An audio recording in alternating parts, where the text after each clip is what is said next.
Chapter 37. The Lost. Spike's muscles were aching. His heart was racing and his lungs were burning. But he didn't dare stop, and he couldn't even bring himself to look back. He dashed through the unfamiliar landscape of Ponyville, zigzagging back and forth through whatever cover he could find to keep himself hidden. He didn't know where he was going. He didn't even know what he was doing. All he knew was that he had to keep moving. Far more scared and confused than he had ever been before, all he could do was keep moving forward. That was all his adrenaline-fueled mind could think of. Just keep moving. I'm such an idiot, he kept telling himself, tears rushing down his face almost as quickly as he was running. A stupid idiot. He was still in shock over his actions from earlier today, and all he could do was get away from the situation as fast as he could. The anger, the blind fury, the bite. He wished he could take it all back, even if it wasn't an option anymore. And even if he had any intention of going back, he had long since lost track of which way he had come from in his haste. Despite his time living here, Ponyville was not a place he was familiar with. Most of his time had been spent indoors or being ushered from location to location in Twilight's saddlebag. His only time outdoors was over toward Fluttershy's house, if only because of how isolated it was near the edge of town. But Spike couldn't tell which edge of town it was, nor could he be expected to know if he was even going in the right direction. Not that Fluttershy's cottage was where he wanted to be right now. That was the first place Twilight was probably going to look if she was going to try and find him. That house was once a safe place, but it couldn't be called that anymore. Nobody in the world could help Spike right now, except maybe a few select ponies from Canterlot, but just as he couldn't find his way around this town, he had no hope of navigating to a completely different city. He wouldn't even know what direction to go in, or how far he'd have to go. He was stuck, plain and simple. All he could do to try to alleviate this matter was to keep running. As far as he could, as fast as he could. It was the only thing he could think of, fearful of what would happen if he went back to Twilight.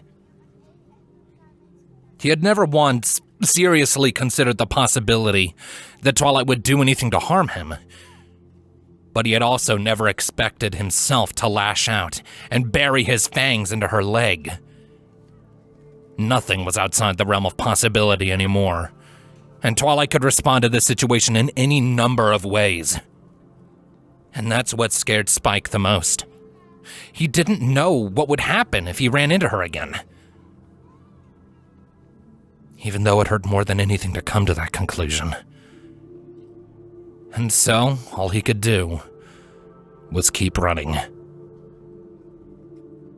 Making his way through the unfamiliar town, dashing from hiding place to hiding place whenever the coast was clear. He couldn't risk being seen. Any sighting could alert Twilight to his location, and that was the last thing he needed right now. Which is why he nearly screamed when he almost dashed out of his most recent cover straight into the very pony he was trying to get away from.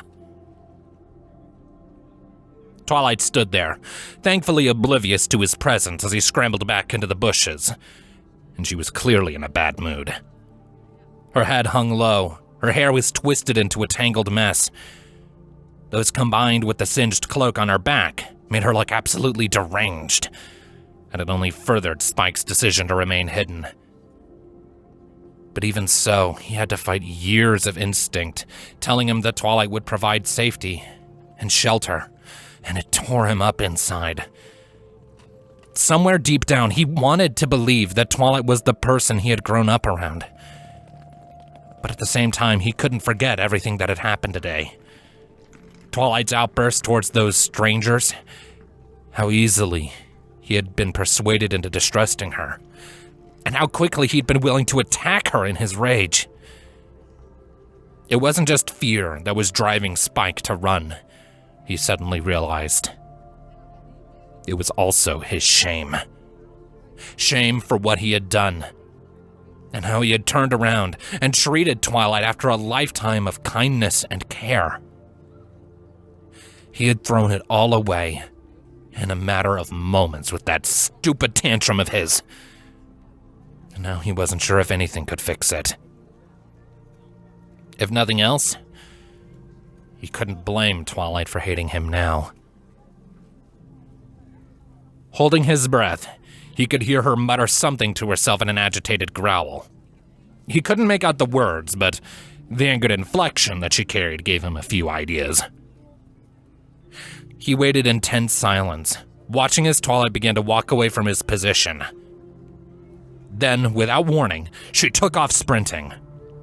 To where Spike couldn't say for sure, but it could at least say this. Wherever she was going was not where he was. As soon as he was certain that she was gone, he made his move by turning around in the bush and making his getaway, as fast as he could manage in his worn-out state. And just like that, he was back to his elaborate game of running and hiding throughout the town. At the very least, this time, he was able to take some comfort in knowing that he was getting farther away from Twilight. But that comfort was overwhelmed by the stinging realization that he was taking pleasure from that, of all things.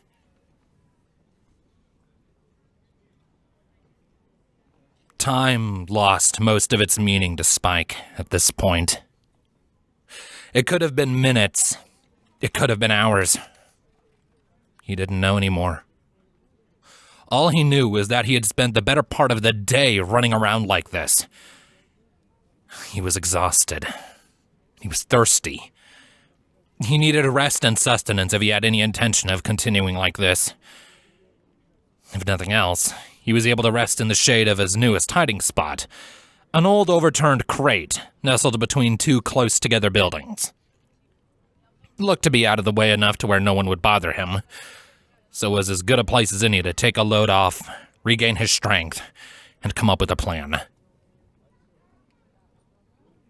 He let out a deep, remorseful sigh as he rested from his long trek, surrounded by other abandoned debris that had wound up within this alleyway over the years.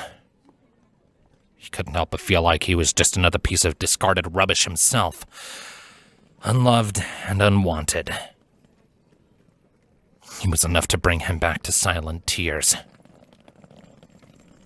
Feelings of regret welled up inside him, and there was a brief moment, oh so brief, where he considered trying to find his way back home. Even now, there was still some brief glimmer of hope that Twilight would forgive him for his trespasses. A thought that was put to the side for the time being to address the sudden and intense growling of his stomach. He grumbled in protest of his body's needs, only now looking down to his claws as one of them rubbed at his underbelly. The distinct crimson color that stained his limbs was enough to remind him of what he had done. And now that he was thinking about it, he remembered that the same sticky redness was smeared all around his mouth, and he could still taste its upsettingly bitter flavor. That's what decided it. He needed to get some food in his body, if only to get this horrid taste out of his mouth. It didn't take him very long to pull himself up and slowly begin the search for something to eat. Although he wasn't going to find anything here in the trash. Nothing appetizing, at least.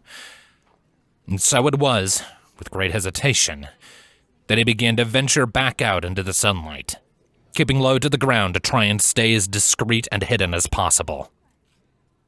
His emerald eyes lit up with joy as he quickly caught sight of something that would very easily solve his predicament, if only he could get to it. From what he was able to tell, it looked like he had blundered into some kind of market area. It wasn't busy at the moment, which was not something he was going to complain about right now, especially seeing as the sights weren't set on the ponies, but rather one of the stands themselves. Or rather, the goods it was there to sell. A childlike sense of wonderment filled Spike as he took in the sight. What looked to be hundreds of apples, far more than he had ever seen in his entire life, were either on display on the booth itself or stored just behind the structure in barrels and crates. Juicy, large, and delicious-looking pieces of fruit in every color available, just sitting there in broad daylight. Just sitting there, waiting for Spike to gorge himself on them. Only 2 ponies stood by the booth to keep track of all those delicate pieces of food. An orange mare with a really cool-looking hat, and a red titan of a stallion. The 2 of them looked to be passing the time with idle chit-chat, not really doing anything as they were waiting for business to pick back up. They won't miss an apple or 2. Drool began to drip from the dragon's maw as he considered just sneaking over and grabbing a quick bite. It wouldn't be hard, the 2 sales ponies had enough barrels behind them to conceal Spike's presence. So long as they didn't turn around while he was out in the open, he would be fine. They have hundreds. A few apples won't make a difference, right?